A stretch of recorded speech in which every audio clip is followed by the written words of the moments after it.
दोस्तों नमस्कार। मैं एक आम आदमी हूं, यह मेरा निजी विचार है। इसका आम आदमी पार्टी, कांग्रेस आए या बीजेपी से कोई लेना देना नहीं। आज हम तीनों पार्टियों के बारे में बात करते हैं, जिसमें दो कांग्रेस आई और बीजेपी तो काले धन से मोटी हो चुकी है, जैसा आप देख रहे हैं। तीसरी पार्टी जो ईमानदार और स्किनी और देश सेवा के लिए तैयार है, आम आदमी पार्टी। हम चले तीनों के बारे में बात करते हैं। यहां पर आप देख रहे हैं हमारे बापू महात्मा गांधी और सुभाष चंद्र बोस। उसके नीचे हैं हमारे आज के गांधी अन्ना हजारे और आज के सुभाष चंद्र बोस अरविंद केजरीवाल। इस पिक्चर में आप देख रहे हैं डेमोक्रेसी को मारने वाले मनमोहन सिंह, राहुल गांधी, कपिल सिब्बल और चिदम्बरम। उसके पीछे है लूटर दामाद, रॉबर्ट वाड्रा और श्रीमती सोनिया गांधी और पप्पू राहुल गांधी। इसके नीचे हैं डिगी द डॉग, मतलब डिगी कुत्ता, जो राहुल गांधी को पढ़ा और सिखा रहे हैं कि चोरी कैसे करनी चाहिए। यहां पर हैं फेक एनकाउंटर के मास्टर नरेंद्र मोदी और उनकी वाइफ। उसके नीचे हैं लूटर एंड हूटर, मोटा भाई विथ मोटा माल, नितिन गडकरी विथ फेकू नरेंद्र मोदी। और उसके नीचे हैं अनदर लूटर, डाकू श्री येदुरप्पा, जो नरेंद्र मोदी को गले लगा रहे हैं। अब आगे देखते हैं आगे की कहानी। मित्रों, पिछले कुछ दिनों में टीवी चैनलों पर ऐसी खबर आ रही है और पत्राचार भी हो रहे हैं कि अरविंद केजरीवाल और अन्ना हजारे में लड़ाई छिड़ गई है। मैं इसी के बारे में आपको कुछ कहना चाहता हूं। अगर आप याद करें तो हमें आजादी कैसे मिली? हमें आजादी बापू की अहिंसा के सिद्धांत और सुभाष चंद्र बोस की लड़ाई के सिद्धांत दोनों पर मिली। लड़ाई, अंग्रेजों को पता चल गया था कि सुभाष चंद्र बोस की बंदूक से और महात्मा गांधी की अहिंसा से लड़ना असंभव है, और तभी ये अंग्रेज हमें छोड़ करके भागे थे। आज के दिनों में आज का गांधी अन्ना हजारे और आज का सुभाष केजरीवाल, हमें दोनों की जरूरत है, क्योंकि इन दोनों के साथ ही हमें भ्रष्टाचार मुक्त भारत का निर्माण संभव हो सकता है। अब प्रश्न ये उठते हैं कि फिर इन दोनों में लड़ाई क्या हो रही है? तो भाइयों, हम सब हिंदुस्तान के हैं, हमें तो मालूम है कि हर घर की यही कहानी है। अन्ना हजारे के एक पुत्र के समान लोग हैं जिनका नाम केजरीवाल है, और उनको एक पुत्री के समान भी एक दूसरी लोग हैं जिनका नाम किरण बेदी है। और जब घर में लड़ाई होती है, बहन किरण बेदी के जो सास ससुर जो हैं वो बीजेपी पार्टी है, तो बीजेपी पार्टी अपनी बेटी को बुलाते हैं, बोलते हैं कि जा करके अपने ससुर से, अपने पिता से ऐसा कर ले। तो बीजेपी की कही सुनाई बात को अन्ना हजारे को आकर के किरण बेदी बता देती हैं, और ये सभी को मालूम है कि पिता हमेशा पुत्री के प्रति कुछ ज्यादा ही नरम रहता है। वही बात यहां भी हो रही है। और दूसरी बात यह भी है कि Arvind Kejriwal income tax department के आदमी हैं और किरण बेदी आईपीएस ऑफिसर है, तो इन दोनों में पर्सनालिटी क्लैश तो बिल्कुल सामान्य तरह की। साजिया इल्मी और कविराज कुमार विश्वास के ऊपर जो घटना हुई है उसके बारे में आपको कहना चाहता हूं। अगर मैं मोदी के लैंग्वेज का इस्तेमाल करूं तो साजिया इल्मी पढ़ी लिखी सीधी सादी शहरी औरत है, एक देहाती औरत नहीं है। लेकिन वो मोदी और कांग्रेस आई के क्रुक्स के कारण फंस गई, उनके चपेट में आ गई। ये सालजिया बहुत अच्छी है। ये कांग्रेस आई की रेणुका चौधरी और बीजेपी के मीनाक्षी लेखी और निर्मला सीतारमण की तरह बेशर्म नहीं है। जहां तक कुमार विश्वास का सवाल है तो ये तो कबीराज हैं भाई। हम हिंदुस्तान में भगवान को भी कैश चढ़ाते हैं और आसाराम बापू जैसे क्रुक और नित्यानंद गुरु जैसे क्रुक को भी कैश और सोना चढ़ाते हैं। तो हम कबीराज को अगर पैसा कैश में देते हैं तो उसमें क्या गलती है? हाँ, ये बात जरूरी है कि उस पैसे को इनकम टैक्स में रिपोर्ट किया जाए और कुमार विश्वास ऐसा करते आ रहे हैं। हमारे जीवन यापन के लिए बड़ी बड़ी कंपनियां बहुत ही जरूरी है। क्यों? क्योंकि ये हम लोगों के लिए जॉब का या नौकरी का इंतजाम करती है, फैक्ट्री लगाती है, कंपनियां खोलती हैं। और बहुत कंपनियां तो ऐसी भी हैं जो बहुत अच्छी चैरिटेबल काम करती हैं, जिससे कि कुछ कंपनियां ऐसी हैं जो अपनी लालच के कारण राष्ट्र की संपत्ति लूटना शुरू कर देती है और गरीबों का हनन करती है। तो हमें आवाज उनके खिलाफ बुलंद करनी चाहिए।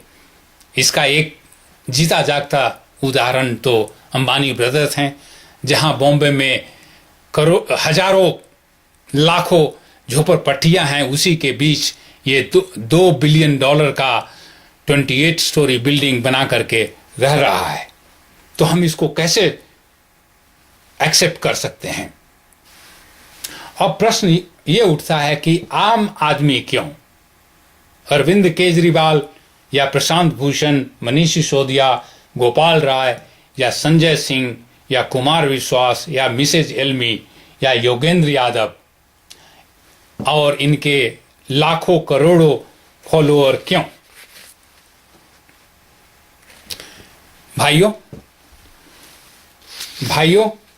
ये कुमार विश्वास और अरविंद केजरीवाल के भविष्य का सवाल नहीं है।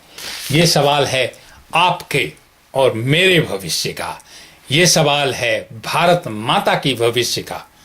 इसलिए अगर हम अभी भी नहीं जगे तो ये काले अंग्रेज देश को तो बेच ही चुके हैं, देश की संपत्ति को तो बेच ही चुके हैं।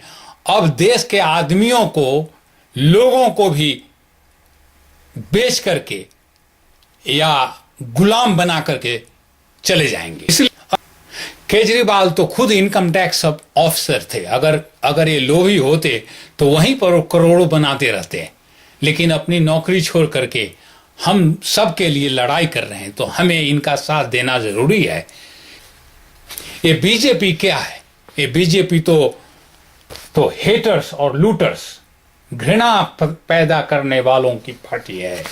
भाई भाई को लड़ाने की पार्टी है, हिंदू मुस्लिम में दंगा करवाने की पार्टी है। बीजेपी मोदी, गडकरी, बंगारू लक्ष्मण, राजनाथ सिंह जैसे लोगों की पार्टी है। बीजेपी में 2 in 1 हिटलर और भस्मासुर मोदी जैसे रहते हैं, जो औरों की तो बात छोड़ दो, अपनी ब्याहता पत्नी को को मान्य देने की तो बात छोड़ दो, उनसे कम से कम माफी भी नहीं मांगे। मैं जसोदा बहन और सीएम का नरेंद्र मोदी की धर्मपत्नी बोल रही हूँ। बीजेपी का हिटलर और भस्मासुर मोदी औरों की तो बात छोड़ दो, अपने गुरु को भी धोखा दिया है, तो ये हमें और आपको धोखा नहीं देगा, इसकी क्या गारंटी है। केदारनाथ में रैम्बो बन करके 15,000 गुजराती को एक दिन में बचाता है। ये तो ऐसा झूठा है जो पटना में जाकर के तक्षशिला को पटना में ला दिया और अलेक्जेंडर द ग्रेट को पटना तक गंगा के तट तक पहुंचा दिया। ये तो जिस जनसंघ के जड़ से बीजेपी और बीजेपी के पीएम पद के उम्मीदवार नरेंद्र मोदी की उपज हुई है, अगर उसके बारे में ही मोदी की जानकारी गलत हो तो इससे बड़ी हैरानी की बात और क्या हो सकती है। जुबान से निकला ये हैरान कर देने वाला इतिहास। मोदी भूल गए अपनी ही पार्टी का इतिहास। 1930 से वो अस्थि जिनेवा के स्मशान में रखे गए थे, वहां की सरकार ने रखे थे। 1947 देश आजाद होने के बाद पंडित नेहरू का पहला काम था कि कोई प्रतिनिधि को भेज करके देश के लिए जीने मरने वाले डॉक्टर श्यामा प्रसाद मुखर्जी के उस अस्थि को हिंदुस्तान ला देते हैं। नहीं, पहला मौका नहीं था जब मोदी का आधा अधूरा ज्ञान देश के सामने आया हो। इससे पहले पटना की चुनावी रैली में भी मोदी की जुबान से तक्षशिला को लेकर कुछ ऐसा ही ऐतिहासिक भूल सामने आ चुका है, जिसको लेकर मोदी की खासी फजीहत भी हुई थी। अगर हम ज्ञान युग को याद करें तो नालंदा और तक्षशिला का स्मरण होता है। ये मेरा बिहार है भाइयों।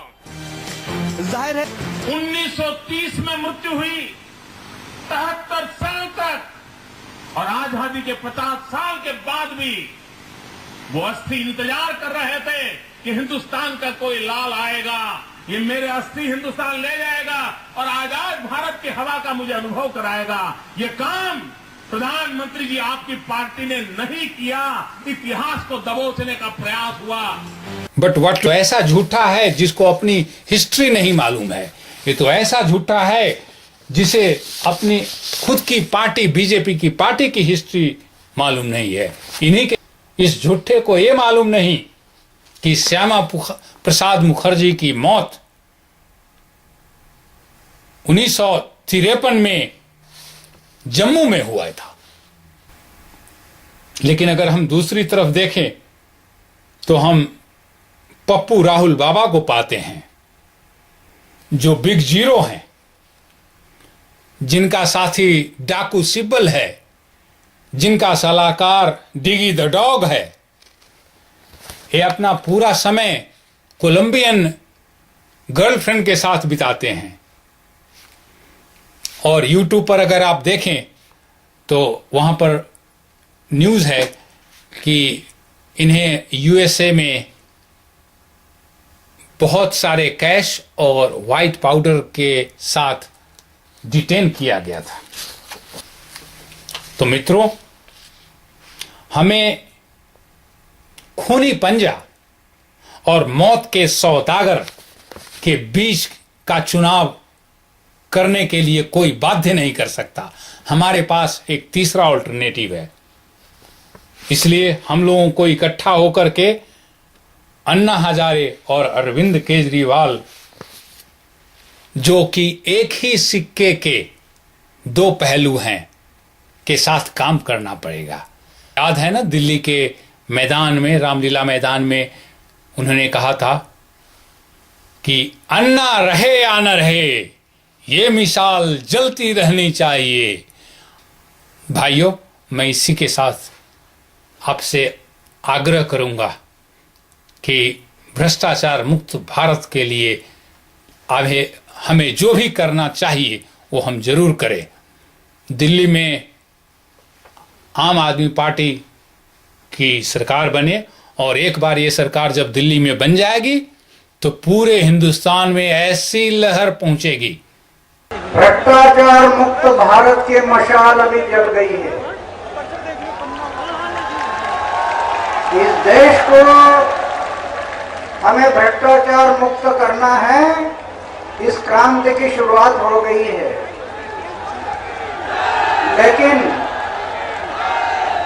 लेकिन बहुत लंबा रास्ता हमें तय करना है। तो मेरी विनती है सब देश के भाई बहन बच्चों के लिए, अभी ये मशाल जल गई है, अंधार रहे ना रहे मशाल जलती रहनी चाहिए, क्योंकि ये आजादी की दूसरी लड़ाई है अभी।